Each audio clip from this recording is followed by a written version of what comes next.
se créent des groupes de voyous qui raquettent les plus faibles. Vous voyez les scènes de baston dans les dramas coréens? Eh ben c'est le début de l'ère des gangs coréens. Vous croyez que c'est que dans les films? Non. La plupart des collèges et lycées ont leur boss, le numéro 1. Soit celui qui se bat le mieux, soit celui qui est censé le mieux se battre. Genre il ressemble à lui ou à lui.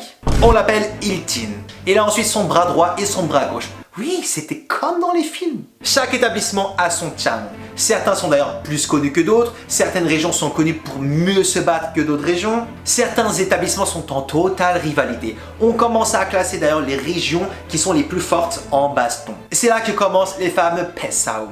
La presse commence à s'intéresser petit à petit au phénomène des violences scolaires qui semblait être un événement commun. Ne vous inquiétez pas, c'est un sujet vraiment intéressant que je vais d'ailleurs développer dans une autre vidéo.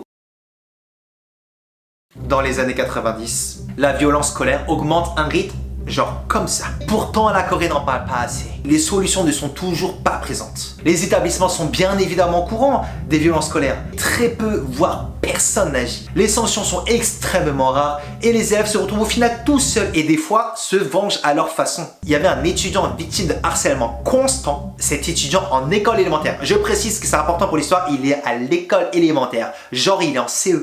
Il va pour se venger.